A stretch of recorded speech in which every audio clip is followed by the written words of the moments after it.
All right, I think we're live. Hello, everyone. Welcome to another episode of Darian Starling's live chat. That's what I'm going to start going with. Thank you guys for being here. UTSA is obviously the topic we're going to be talking about today. There's a few things I want to get into. Make sure you drop a like on the video and subscribe to the channel if you are new here.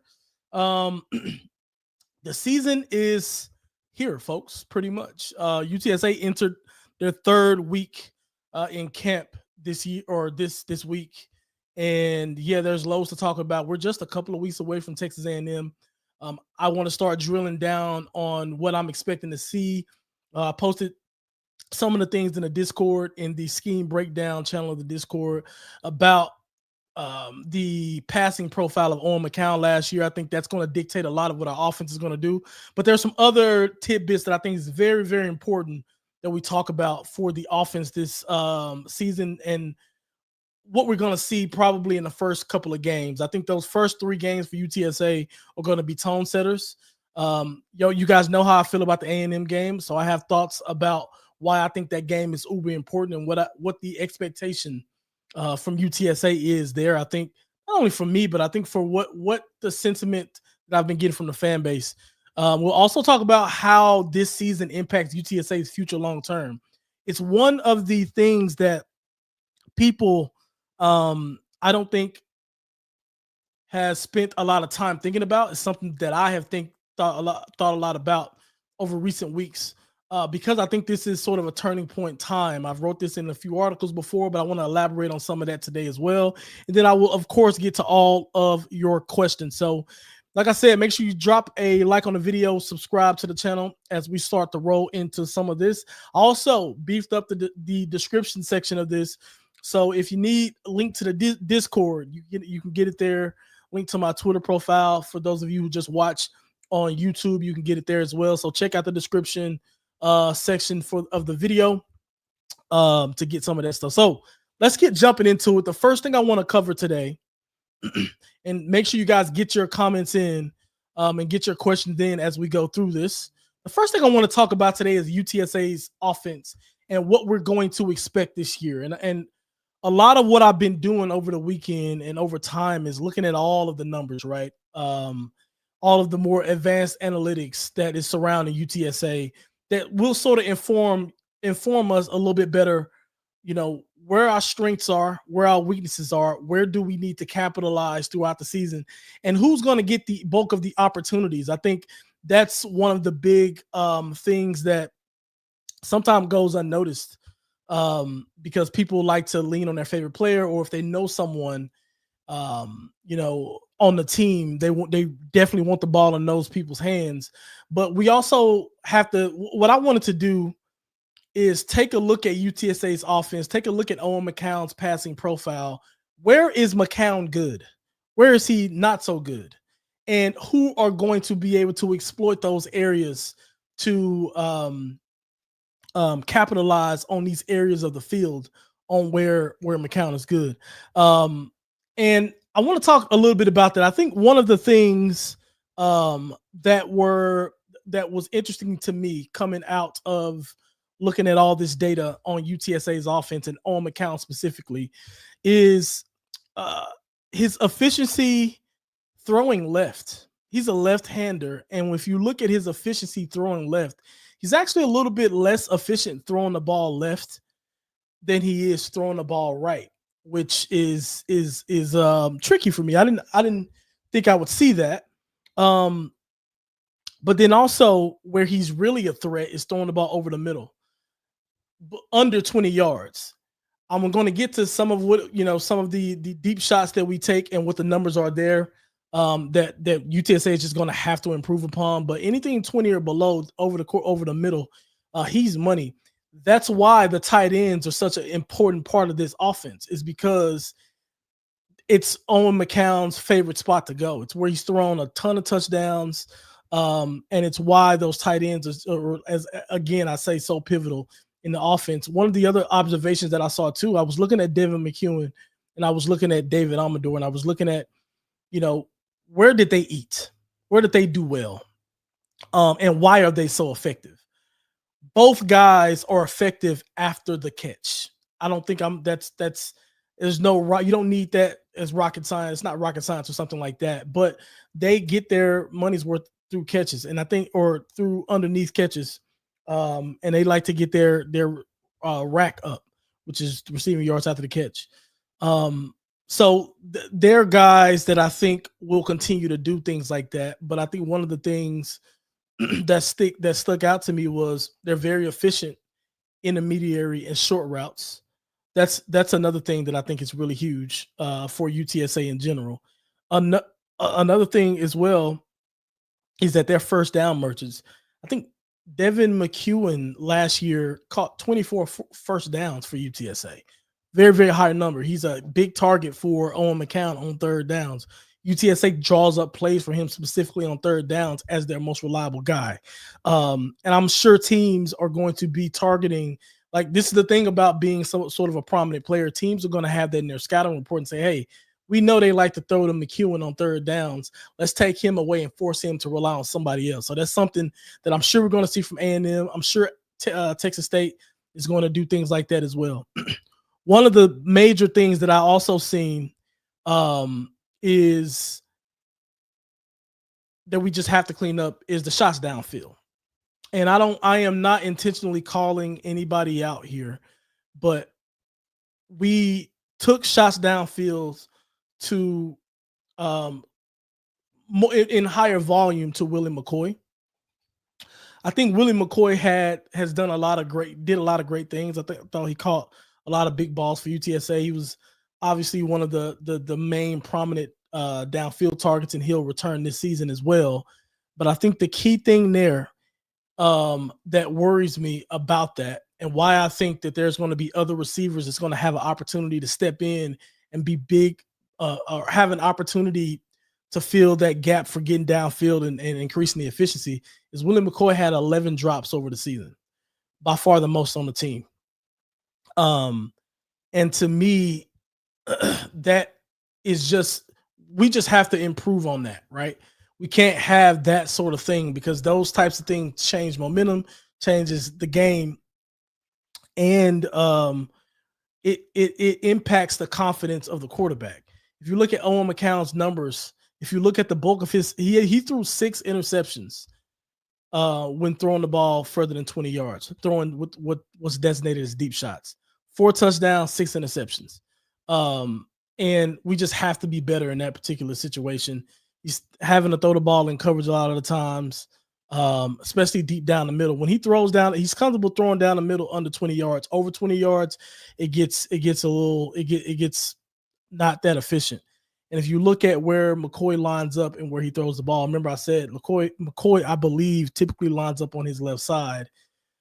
Some of the inefficiencies on the left side and some of the drops that was on the left side come from that. So I think that's just an area that we're going to have to clean up. If you look at some of the rushing, I just think we got to be a better running football team this year. We weren't bad last year, but we wasn't great last season either. And I think, just new guys are going to have to step up, right? I think one of the key players that stood out in the numbers that I was looking through, I was studying, was Brandon High. He's no longer a UTSA Roadrunner, right?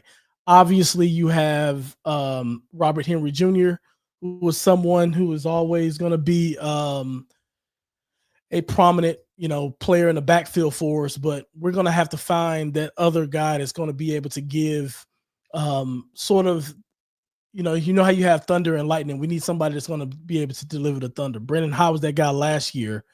I don't know who's going to fill that role this year. Only time will tell. We'll have to see. But the running game is going to be huge. I think I don't want to, the blocking could have been better. I think people have harped on that. I looked at some of the blocking numbers that we had, and it just could have been better. I think that's a huge area that we have to clean up. It obviously got better at the end of the season, but the run blocking has to start early, period. It just has to. Because if it doesn't, we'll be in some trouble. I'll tell you that right now. Last thing I want to cover before I start to get into some of the questions is why I feel like it's important, and let me know in the comments what you guys think about this. But I feel like the first 3 games of this season is going to be uber important for UTSA in terms of setting the tone for the rest of the season. And you think like, oh, well, that's obvious, right? Like, every team, how they start is going to dictate some of what the rest of the season is going to look like. And I won't necessarily say that because that definitely wasn't the way our season went last year. Because if you went out the first few games last season, you wouldn't have thought we would have made it to be bowl eligible, right? So it's not everybody's situation every single season, but I think there's a couple of really clear factors that I think will dictate the game or dictate the season. Number one, you got A&M week 1, right?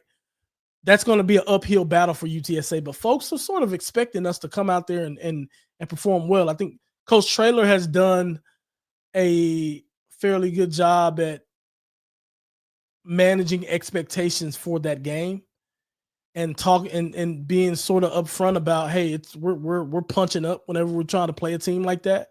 But I think the performance from UTSA in that game is going to have carryover to Texas State. If we go get beat 49-7 by A&M and we don't put up any fight, I would worry for that Texas State game right after that.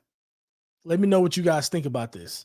But I would really, really worry about that because a UTSA team losing 49-7 to A&M, it's probably not going to feel great going into Texas State, considering that was almost what the score was last year whenever UTSA was embarrassed by Texas State, right? But let's say the score UTSA, obviously if UTSA pulls off an upset, we'll be over the moon, they'll be over the moon, and they may run the tables if they do something like that, right? Never say never, but I don't think it's likely, but never say never. But so you can posit that situation, but look at a scenario where UTSA loses, maybe 35-21. And, 30, even if it's like a 31 or 34-17 game, but it was competitive. And games can be competitive with that type of scoreline. That to me would signal to UTSA, hey, we just competed with the number 19 ranked team in the country. That's a SEC school with unlimited resources, basically from a financial standpoint. I think coming off of a performance like that, heading into Texas State, coming back home to the Dome and defending your home turf, I think that would set the tone for game 2, which if UTSA wins that, you got something brewing. One of the other things that I'll say, and let me know what you guys think about this, because I'm hearing a lot of this.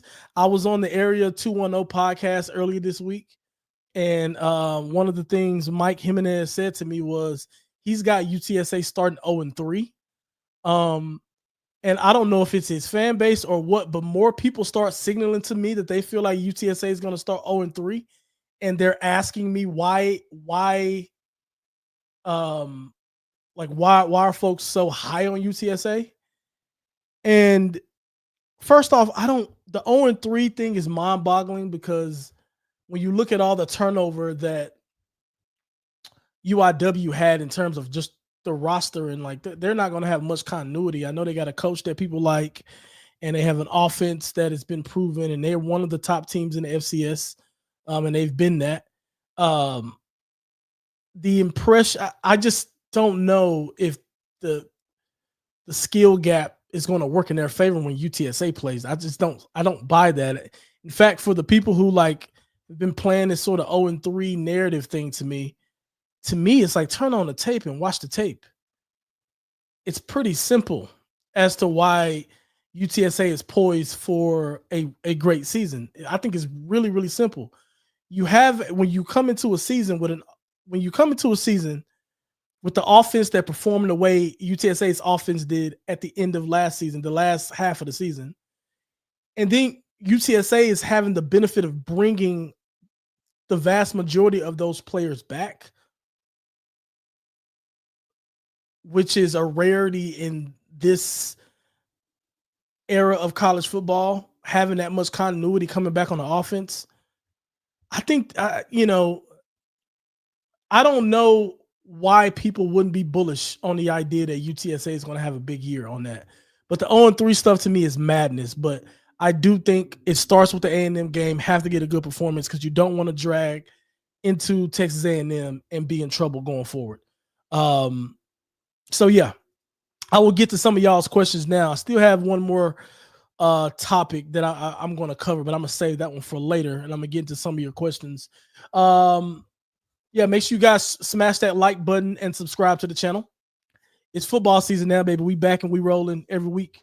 Let's rock with Mike. Mike says it's important to start fast to build confidence. Early in the season, the offense will have to carry the team while the defense comes along. Yeah, that's the narrative that Coach Traylor is sort of putting out there. That's the narrative that I think most people would think if you just look at the data in terms of who's returning and that sort of thing. But I will say this. I don't think the defense has long.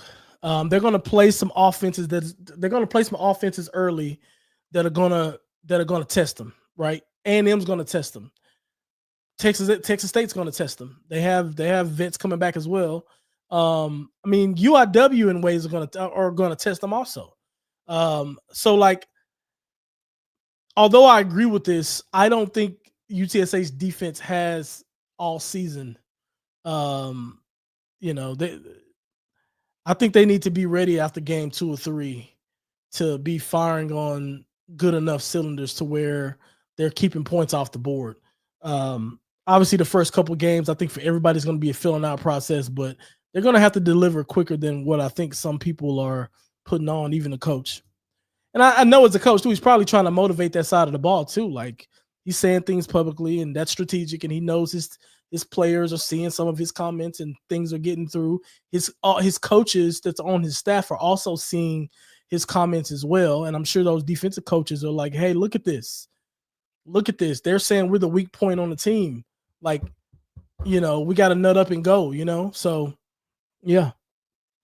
Mike says a slow start means losses to probably A&M and either Texas State and or UIW. Going anything less than 2-1 to start the season would be disastrous. That's what I'm saying. It would be disastrous. And in fact, I'm gonna go ahead and kind of use this as a point to talk about what I wanted to bring up as well.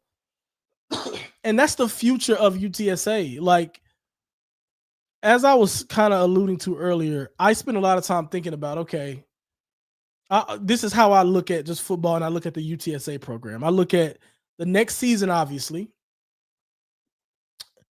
and then I look at the next 3 years. I just always do that. It's next season and then the next 3 years. That's where my mind goes.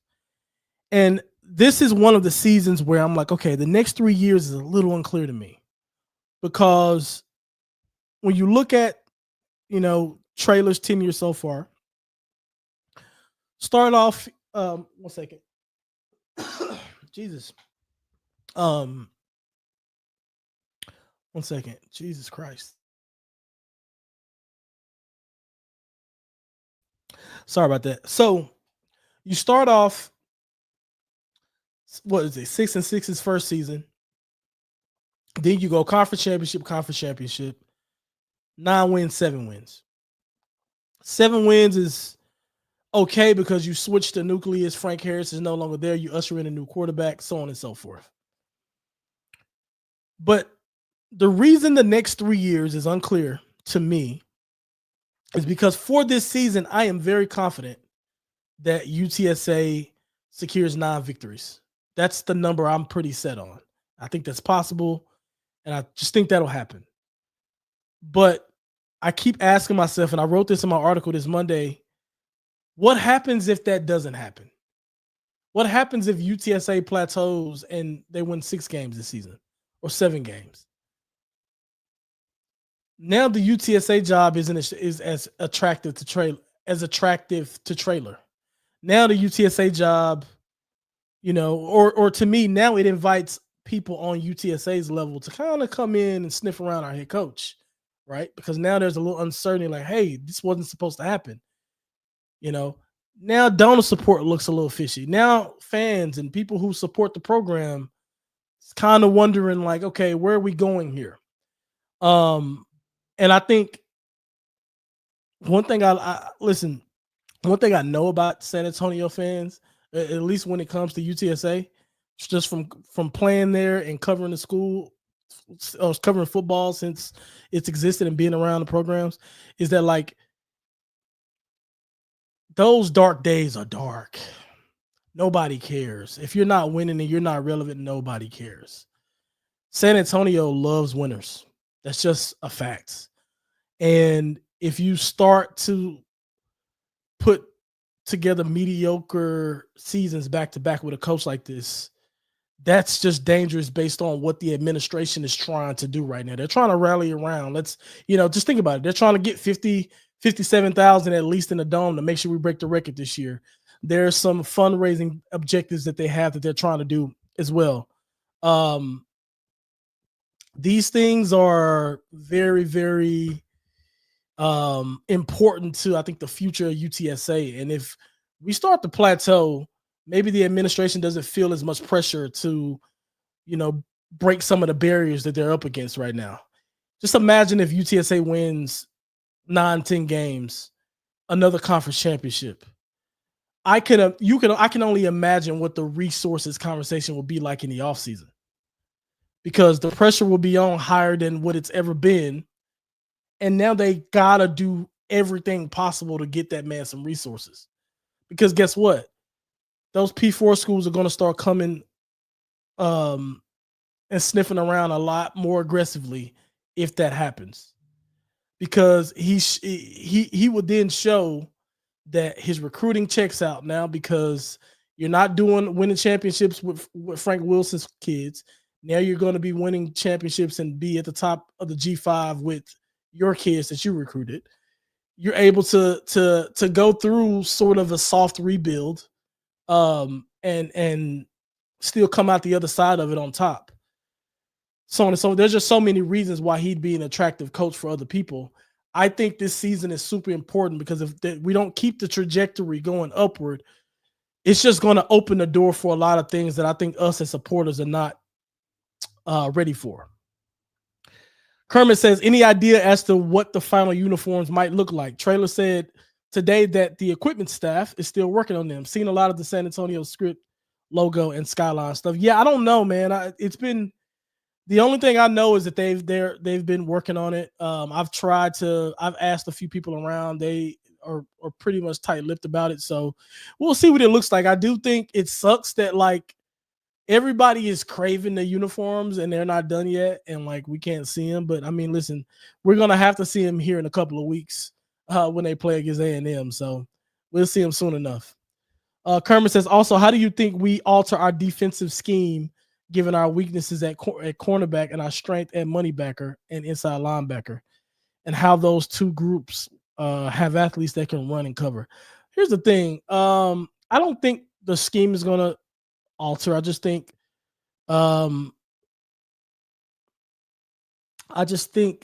that the play calling may be a little different to accommodate for some of what they deem weaknesses on their team.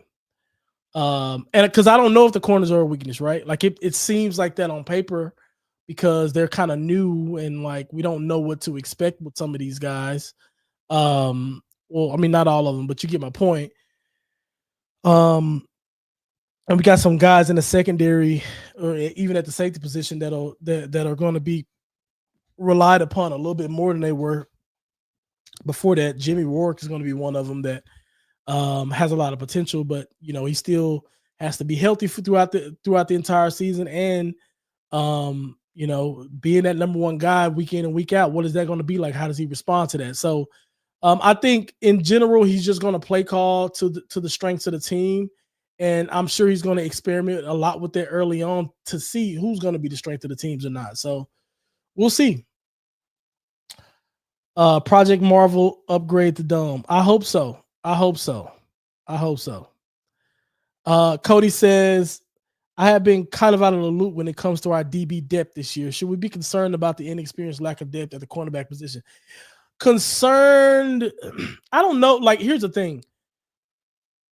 I'm not going to necessarily be concerned just off the fact that you have inexperience. We see inexperienced guys come in all the time and play well, or guys who hadn't played at this level. I mean, look at Zay Frazier, for example. He wasn't someone before last year. He didn't just get a ton of snaps before that, right? Because that was what his first year starting, I believe, and he was someone who was trying to find his footing or whatever before that, and he came in and he played and balled out and got drafted, right? So, um, I don't want to start panicking game one, but if they give us a reason to have concern, I certainly will voice that here and hope that they get that cleaned up for sure.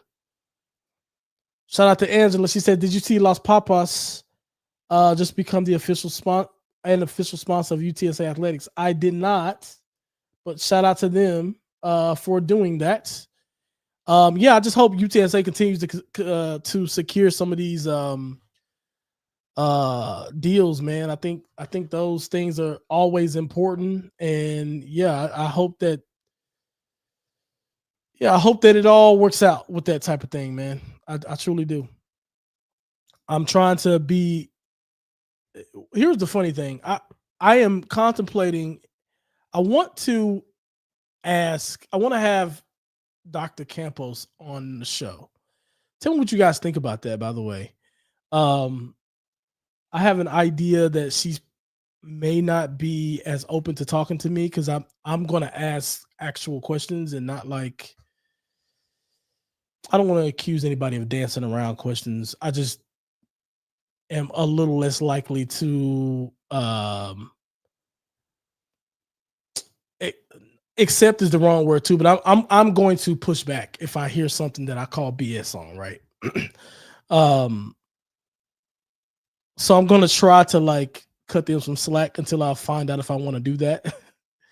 But I do. I actually do. I would love to have a conversation with her, but I don't know how favorable I am for something like that, or if she talked to me publicly. But I would love to bring her on the show at some point. So if any of y'all got some connections, put a word in for you.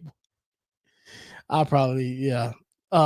Anyway, back to this. Pogo says this day and age, saving yourself for conference and not putting 110% in out of conference is not the way.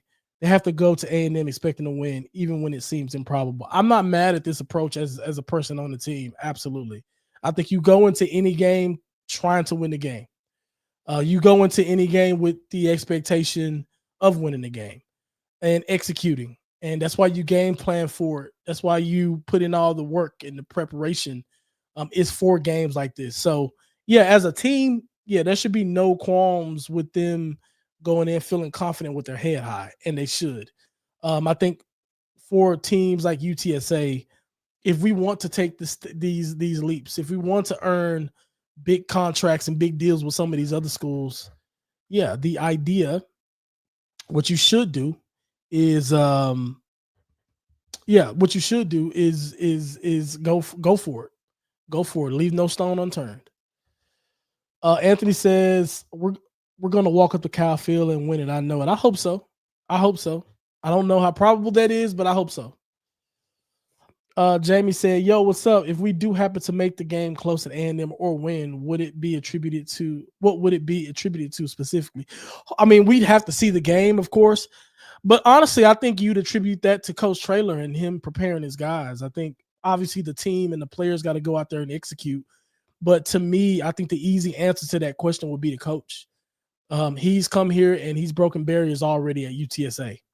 So to me, it wouldn't like. Here's the thing: I don't expect a win for UTSA at that point. But if we were to win that game, I don't know if I'd be that surprised because that dude has already surprised me enough, and I'd almost be sad because I think that I I would then immediately root for A&M because in a scenario where UTSA beats A&M and goes on to have a great season, I would pray that A&M has a good season also and bounce back after a loss to UTSA.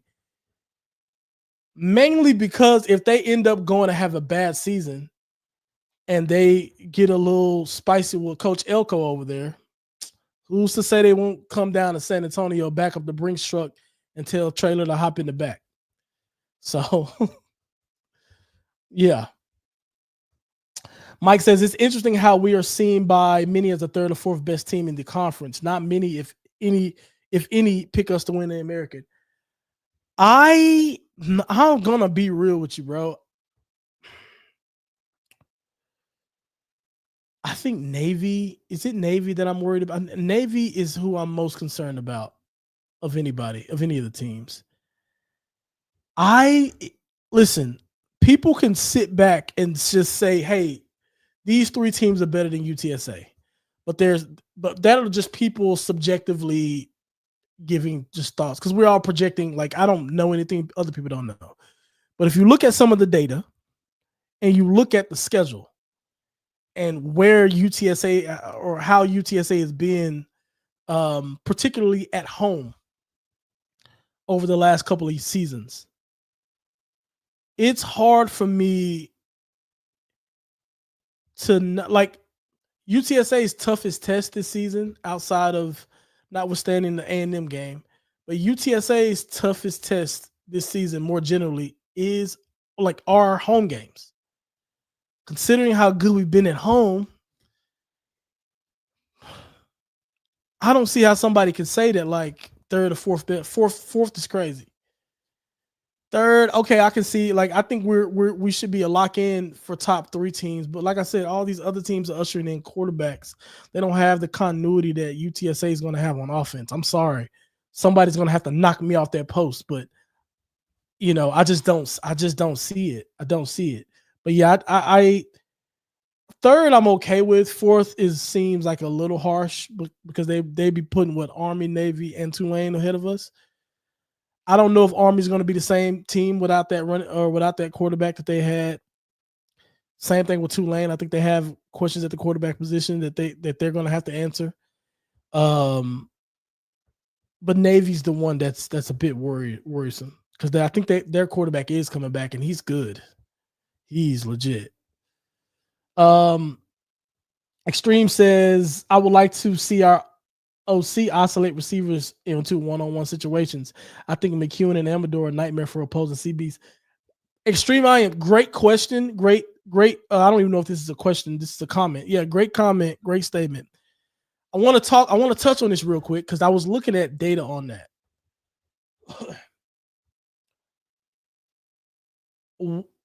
At least according to last season, UTSA receivers were not great at creating space.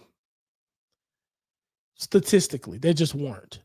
Amador, McEwen, they're sort of outliers, but they were good at beating zones, and they got a lot of quick RPO stuff too.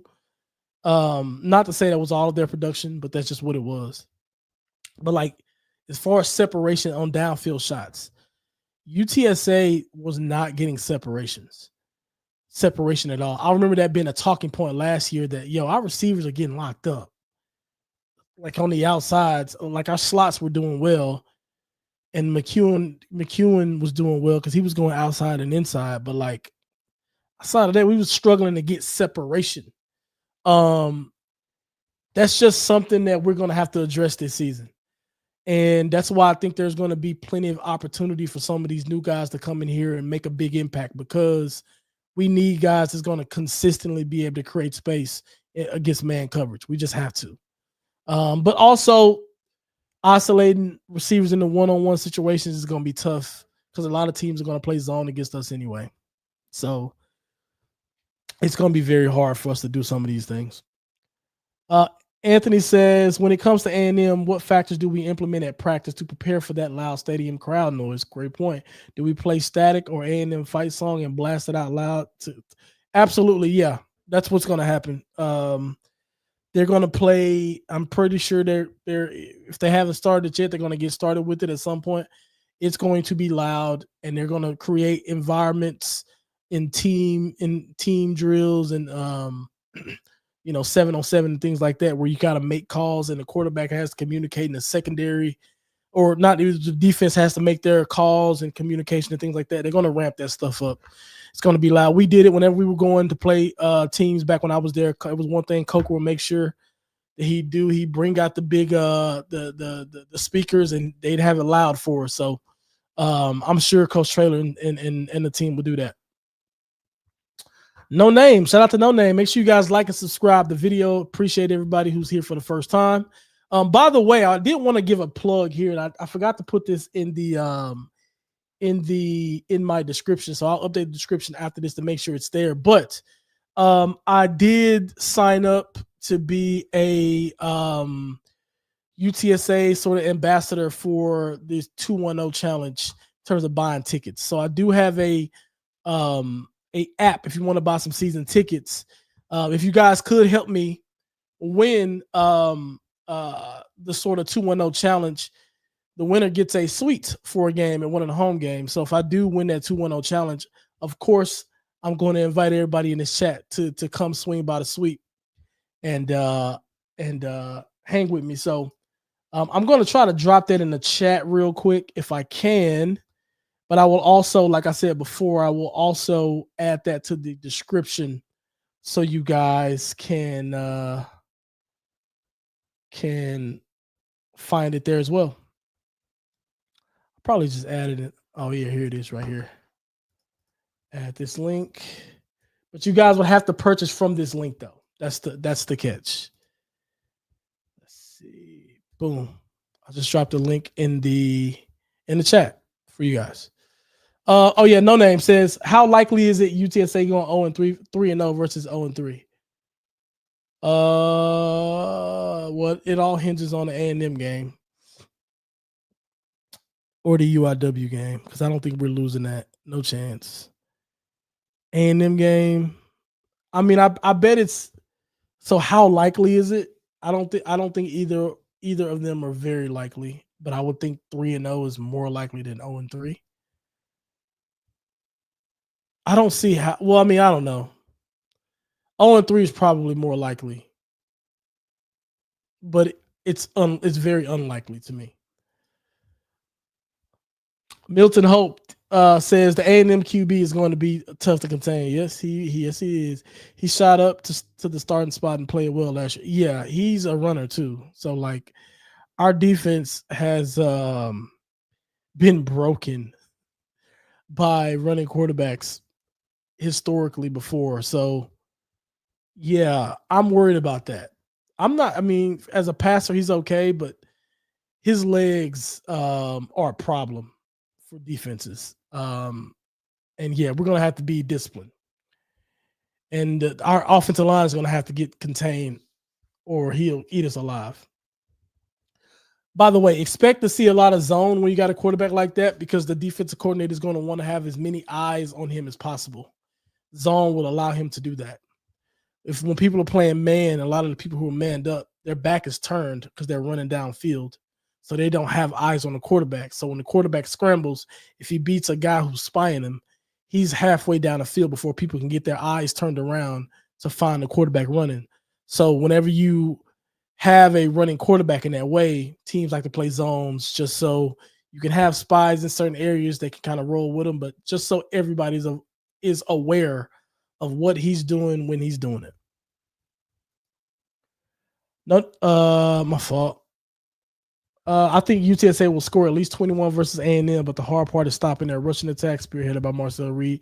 I am with you here. I think UTSA will put up around 21 points. But yeah, I think we're just going to struggle to stop them. I mean, it's that simple. We're going to struggle to stop them.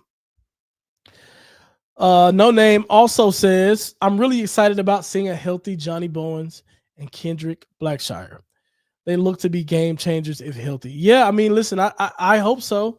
Blackshire is a freak athlete. Johnny Bowens is going to be something to deal with as well. Yeah, I mean, I hope so. I just hope that these guys stay healthy. And I'm hoping that we're just in general a lot more disciplined.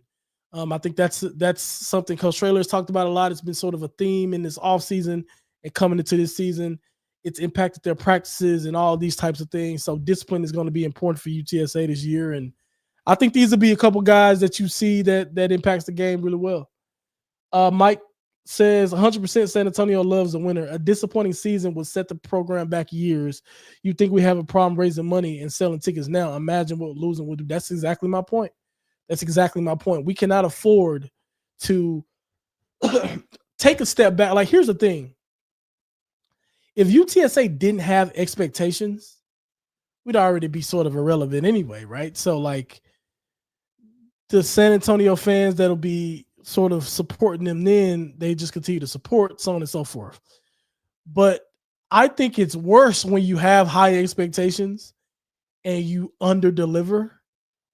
Yo, San Antonio folks do not like that kind of thing at all. They start getting toxic, bro.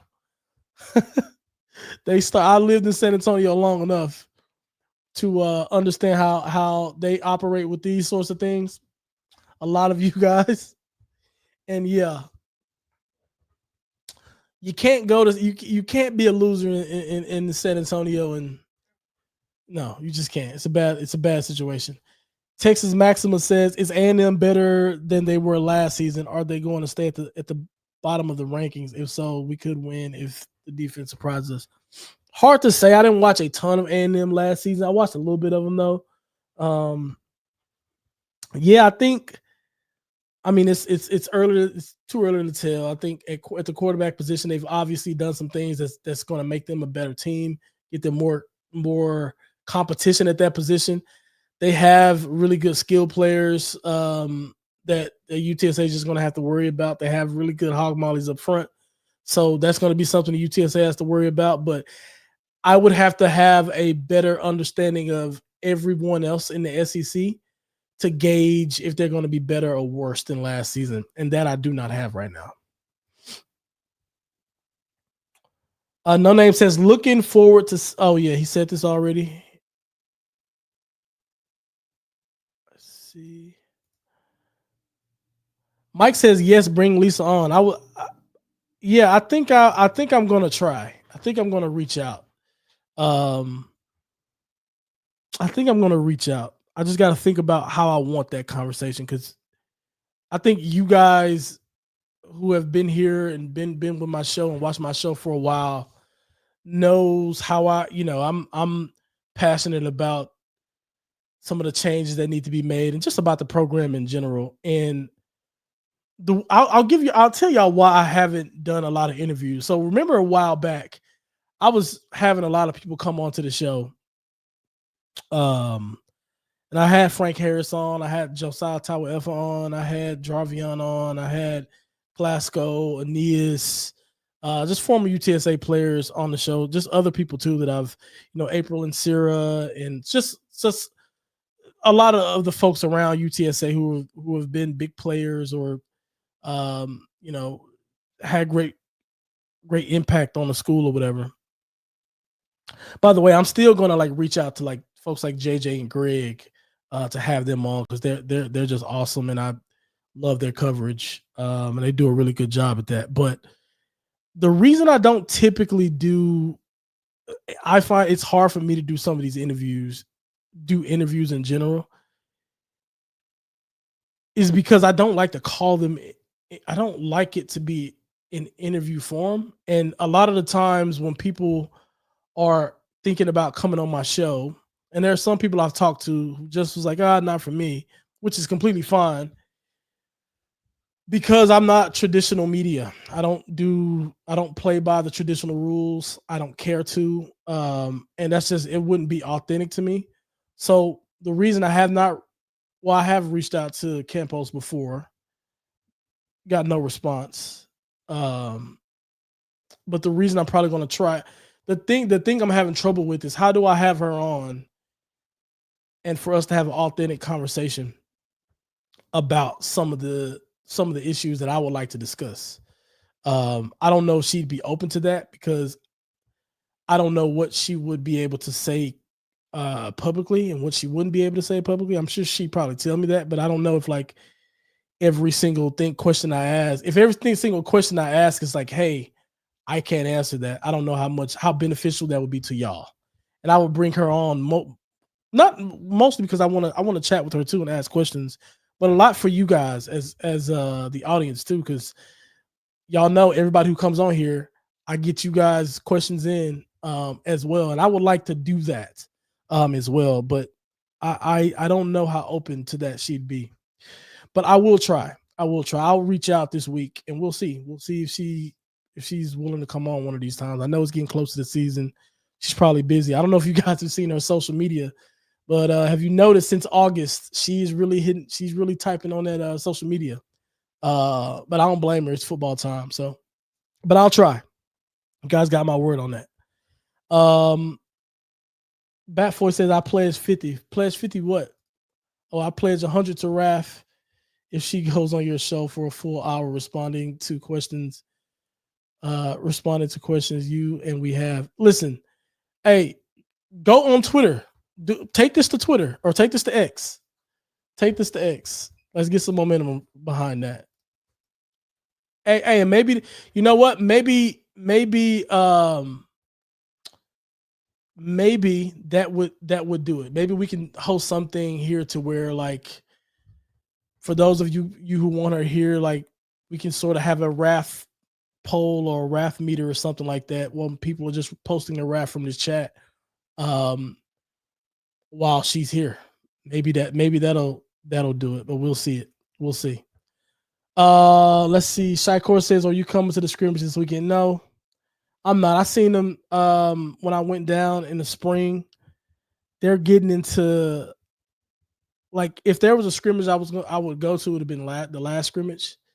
But like, this is probably going to be the last, like, real hard one they go through, because they're probably going to start doing install the week after this. Well, I don't know if it's going to be the last hard one, but I would imagine that they're going to be trying to protect guys this one a little bit more than they were trying to protect guys last week.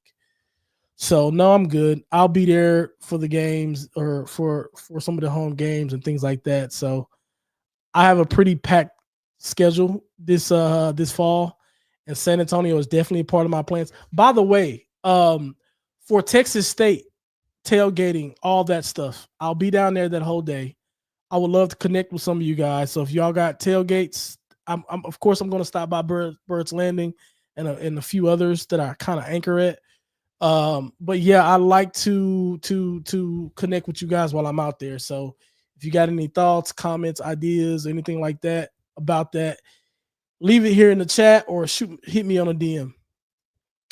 Thaddeus says, "What about concerns on defense? Coach said y'all lost 11 starters due to transfer." Yeah, no, I definitely have concerns on the defensive side of the ball. Don't get me wrong. Like, a lot of those guys have to come in and prove themselves at UTSA, right? Doesn't matter what school you came in before. Don't matter what your role was before you got there, what your role was last year. A lot of guys are going to be new starters that are going to be playing play in and play out, week in and week out, who weren't playing last year. So they're going to have to step up. We're going to have to identify who the leaders are. I know that they like do the voting thing with the single digits, but who's going to emerge as that leader, as that person who rallies the defense, that sort of person that has the war cry that everybody follows. We'll see. We'll see. Shout out to the cool guy. What's going on? Gio says, thoughts on the new corner, Ahmad Chapman. I have not seen much about him yet because I've been looking on. I've been mostly focusing on a lot of the stuff from last year over the last few days, but I'll get some tape cut on and I'll give you probably my thoughts on that next week. It's Rab says trailer winning record has gone down every year for the last 4 years. Great observation. Some Big 12 podcast said he's stuck at UTSA now. This year is important for not only for UTSA and San Antonio, but his college career. Yeah, so that is definitely something that I've pointed out too. That some people, it's one of the things I pointed out recently that people didn't like. I actually think I don't count the 12 win and the 11 win season. We won conference championships. Every season is not going to be perfect. But I do count 9 wins as we transition to the AAC. That 9 win with Frank Harris's last year, I think we could have got, I mean, he got hurt. Don't get me wrong.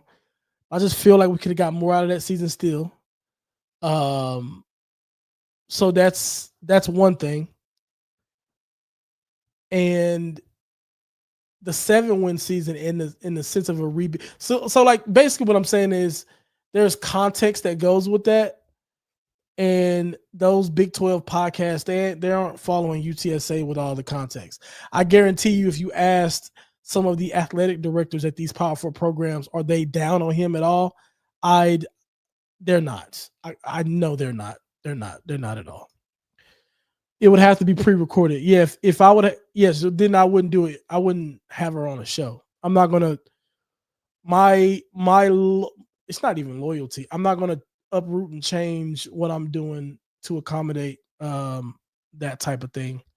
Like I said, there's an authenticity what I to what I bring to the table, and I'm going to stick to that. I have no reason to deviate from that at all, and I won't. So yeah, it would be no different than how I do my show normally. It'll just be dual screen, and maybe we wouldn't hold her on here for the whole hour that I go. Maybe I'm willing to accommodate maybe 20 minutes or 50, probably at least 20 minutes. I don't want to do like a quick in and out 10-minute thing. Like 20, 30 minutes, if you can't commit to that, I wouldn't be interested to have her on, but because I want to have a real conversation, right? That's what I think that would be good though, because there are people who have questions about some of the marketing tactics, why we're understaffed. Why does it feel like we missed the boat on some of these things? Why does it feel like we were late to NIL?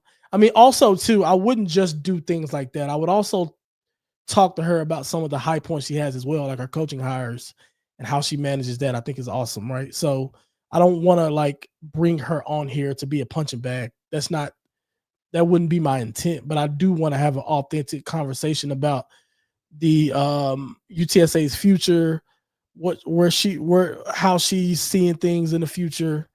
What is the plan to get there? Because from this side, it seems a little unclear, and some of the estimates and things like that seem inflated from my side of the fence or where I'm at. So yeah, but if it has to be pre-recorded, yeah, I wouldn't do it.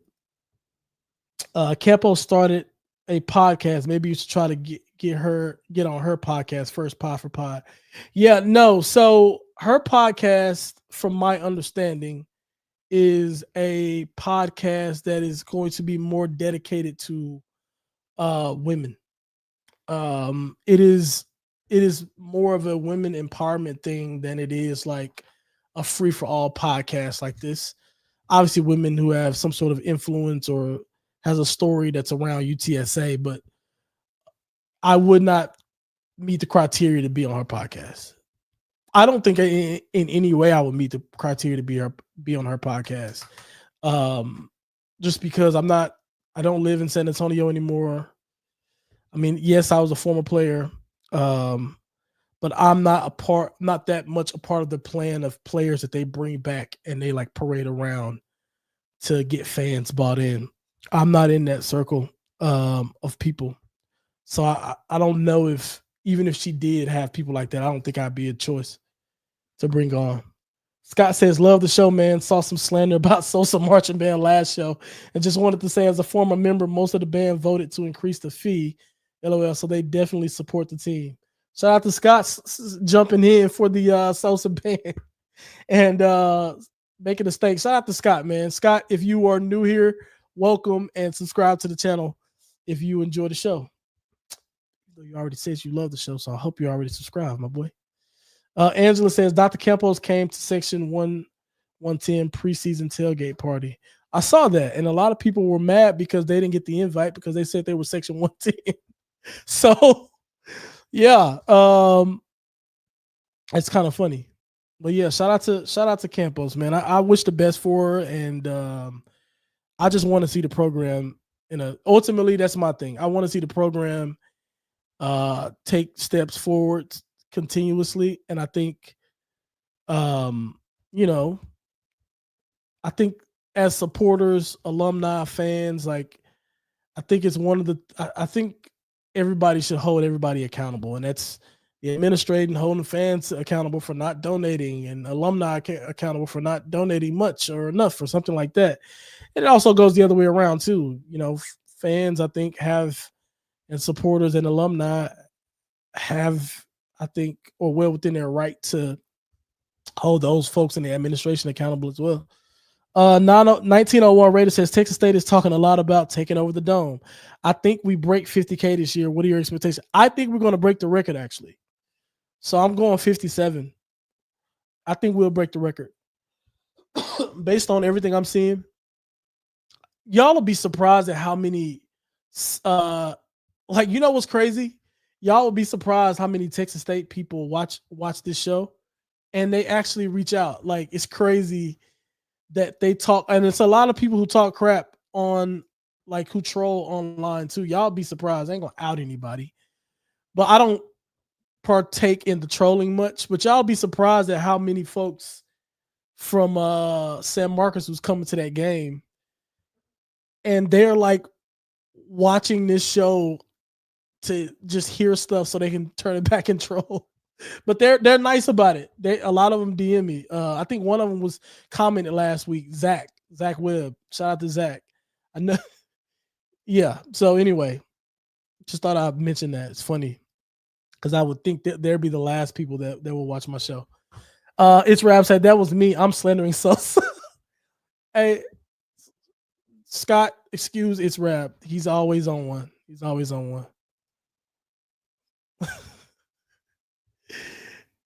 Start a college game day with Alamo Audible, but just have it at the tailgate. Sort of an in-person pregame post podcast. You know what? I think it's best for that podcast to do what they do, and I do what I do. And I don't mean that in a harsh way, necessarily. They have a different style than I do.